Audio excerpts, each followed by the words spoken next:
Este é o Slides Flamengo com você. Slides Flamengo, notícias do Flamengo, a bola da vez. Mila com você.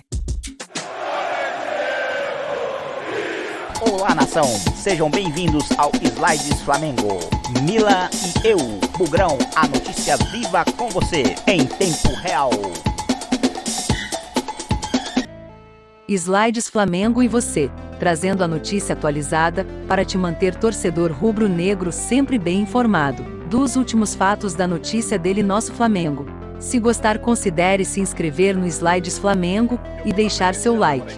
E vamos às notícias. Técnico português, novo sistema e muitas trocas. O que mudou no Flamengo após a final em Montevidéu? Do traumático 27 de novembro de 2021, que marcou o último duelo com o Palmeiras em diante, clube rubro-negro passou por eleições, mexeu em muitas peças e perdeu 2 campeonatos. O Flamengo irá reencontrar o adversário que se tornou seu maior rival nos últimos anos e que lhe causou o maior dano recente, o vice-campeonato da Libertadores de 2021. Em 143 dias, muita coisa aconteceu. A estrutura do time que enfrentará o Palmeiras nesta quarta-feira, pelo Brasileiro, é radicalmente diferente em relação ao da decisão continental. As mudanças vão do comando técnico aos jogadores. E não são poucas. Garotos viraram protagonistas, outros foram emprestados, e líderes perderam espaço. Renato é o primeiro a cair. Efeito imediato da derrota por 2-1 em 27 de novembro, foi a saída de Renato Gaúcho. O fim da relação já estava definido antes mesmo do jogo com o Palmeiras, mas o revés acelerou o distrato em comum acordo, anunciado oficialmente na segunda-feira posterior ao duelo. Sonho antigo de Rodolfo Landim, até conseguiu resultados positivos e goleadas impactantes contra rivais de peso, mas falhou nas 3 frentes em que buscava títulos de expressão: Copa do Brasil, Brasileiro e Libertadores. Bruno Viana não deixa saudades. Se a troca no comando foi a reação mais rápida da diretoria, a primeira saída de jogador pós-Montevidéu também teve como motivo a ausência de resultados. O zagueiro Bruno Viana, emprestado pelo Braga e um dos poucos contratados em 2021, terminou como a grande decepção da temporada. As más atuações fizeram a diretoria desistir de qualquer possível passo em direção da compra dos direitos econômicos. Flerte com Jesus e decisão por Paulo Sousa no Natal. Uma semana após perder a Libertadores, os associados do Flamengo reelegeram Landim em decisão nada surpreendente. Ciente de que a vitória nas urnas era previsível, Marcos Braz e Bruno Spindel partiram para a Europa com o intuito de trazer um português para substituir Renato Gaúcho. Entre os nomes da mesa estava o de Jorge Jesus, preferido da torcida e muito querido pela diretoria. Mas Paulo Sousa, naquele momento treinador da seleção polonesa, foi o mais assertivo de todos dentre os entrevistados pela dupla que comanda o futebol. Desde o princípio, 11 saídas. Janeiro chegou, e o Flamengo negociou uma série de pratas da casa. 2 saídas, porém, não estavam no script. As dos atacantes Kennedy e Michael. O primeiro saiu por conta de um pedido do alemão Thomas Tuchel, técnico do Chelsea.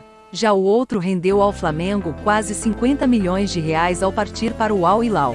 No início da temporada também foram definidas as saídas dos goleiros César e Gabriel Batista, dos volantes Peris da Mota e Hugo Moura e do atacante Vitor Gabriel. Destes, Hugo, Vitor e Gabriel Batista têm contrato com o Flamengo. O vínculo de Batista, porém, é válido somente até dezembro. Em abril, o zagueiro Gabriel Noga e os laterais esquerdos Ramon e René também saíram. Os pratas da casa estão emprestados a Atlético Goianiense, Noga, e Bragantino, Ramon. E o piauiense transferiu-se em definitivo para o Internacional de Porto Alegre. João Lucas e Max poderiam entrar na conta, mas já estavam fora do Flamengo desde o segundo semestre do ano passado, quando estavam emprestados ao Cuiabá. João seguiu lá, enquanto Max foi para os Estados Unidos. Reforços espaçados, e goleiro Santos como principal novidade. Com elenco robusto mesmo em meio à saída de 2 atacantes, sabia-se que o Flamengo pouco contraria. Desta forma, 5 reforços foram contratados de forma espaçada. Primeiro o atacante Marinho, depois os zagueiros Fabrício, Bruno e Pablo. Apesar da estreia animadora contra o Boa Vista, Marinho perdeu espaço rapidamente por questão de característica. Nas últimas rodadas ele vem conseguindo mais oportunidades. Fabrício Bruno começou como titular absoluto. mas uma contusão sofrida no primeiro jogo da decisão estadual o fez perder as 5 partidas seguintes. Pablo também se lesionou, mas logo em seu primeiro treino. Depois de um mês em recuperação, deve ser relacionado pela primeira vez nesta quarta-feira, contra o Palmeiras, no Maracanã. Ayrton Lucas foi outro que chegou recentemente. A exemplo de Pablo, a guerra entre Rússia e Ucrânia facilitou a negociação, e o lateral esquerdo chegou emprestado pelo Spartak Moscou. Santos, o último dos reforços, foi o mais impactante. Não apenas pelo nome construído no Atlético PR, e por convocações recentes, mas principalmente por se tratar da posição de Diego Alves, um dos goleiros mais importantes da história do Flamengo. Santos chegou para permitir a Hugo Souza uma consolidação na categoria profissional menos atropelada e participar de um fim de ciclo de Diego Alves. Por enquanto soma apenas um jogo, mas deve voltar a jogar nesta quarta-feira, contra o Palmeiras. A tendência é que seja mais utilizado que o prata da casa em 2022. 3 zagueiros, fim do 11 inicial, e demora para engrenar. Dono de conceitos inovadores, como a instalação de um telão no CT, Paulo Souza chegou com o propósito de desconectar o Flamengo do ano mágico de 2019, protagonizado pelo compatriota Jorge Jesus. De cara implementou um sistema com 3 zagueiros, que rapidamente gerou questionamentos. Alguns deles feitos pelos próprios jogadores, mesmo que de forma sutil em entrevistas. A constante troca de jogadores e a aversão à ideia de um time titular com 11 jogadores bem definidos trouxeram conflitos. O Flamengo oscilou nos primeiros meses de Paulo Souza. Teve apresentação promissora na Supercopa do Brasil, no empate por 2-2 com o Atlético Mineiro, mas perdeu o troféu nos pênaltis. Em contrapartida, fez jogos sofríveis contra o Fluminense em uma decisão estadual em que era apontado como franco favorito. Os novos processos trazidos pelo português trouxeram ruídos, jogadores estranharam os métodos, mas, mesmo pressionado pela ausência de resultados, Paulo Souza bateu no peito e insistiu em suas convicções ao montar um time que ataca no 3-2-4-1 e se defende com 2 linhas de 4. Resgatou João Gomes, quem transformou em um de seus pilares na temporada, e transformou Lázaro, que ainda estava devendo no profissional, em peça importante. Por outro lado, não apostou em Ramon e liberou René. No setor, aliás, testou Everton Ribeiro, mas a aposta não se mostrou frutífera. Definiu Davi Luiz e Gabigol como suas lideranças, manteve William Arão na condição de titular absoluto, mas não conseguiu até então cumprir a expectativa de fazer Pedro e Gabi jogarem juntos com frequência. Melhor momento de Paulo Souza. Depois de turbulências, questionamentos internos e externos, Paulo Souza chega para o primeiro Flamengo x Palmeiras diante do também português Abel Ferreira em seu momento mais positivo na Gávea.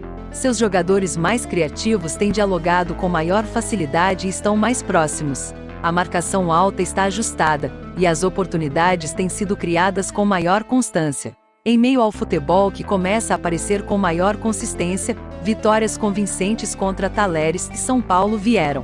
Vencer o Palmeiras seria de suma importância para um momento de consolidação de processos, como o próprio Paulo Souza gosta de falar. Sabe-se que ainda há vacilos e muitos ajustes a serem feitos, mas o jogo desta quarta-feira é daqueles com cara de divisor de águas, ou de mudança de patamar, como diria um filósofo rubro-negro.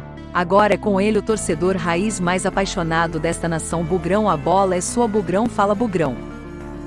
Sim, Mila, obrigado. Um salve a você, torcedor rubro-negro. Seja muito bem-vindo ao Slides Flamengo. Obrigado a você, torcedor, por se inscrever e deixar aquele like para nos dar aquela força. Valeu, e vamos aos fatos. Faço aqui um comentário de acordo com minha opinião. Estou bem otimista quanto ao trabalho de Paulo Souza frente ao Flamengo. Ele é determinado, defende suas ideias e seus esquemas táticos de forma firme. É muito positivo e me parece muito transparente. Fala expressando sua opinião sem temer as críticas. E eu vejo isso muito positivo, pois gera uma certa credibilidade tanto nos jogadores quanto no torcedor. Ele é firme e decidido e a sorte parece começar a ajudá-lo. Vejamos frente ao Palmeiras o desempenho do time. Esperamos agora que contra o Palmeiras seja mais uma vitória. Vai ser um grande jogo. Hoje pra cima deles, Flamengo. Boa sorte, Mengo. E por hora é isso. Ficamos por aqui, mas logo voltamos com mais notícias de ele, o nosso Flamengo,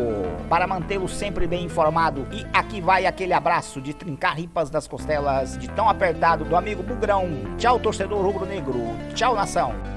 Voltamos já já com mais notícias de nosso rubro-negro. Te convido a estar sempre atualizado aos fatos e as notícias do Flamengo, se inscrevendo no canal Slides Flamengo, a dar sua opinião nos comentários e, se gostar do conteúdo, deixe seu like e compartilhe com os amigos e familiares. Rubros Negro. Deixo o meu abraço rubro-negro a você. Tchau.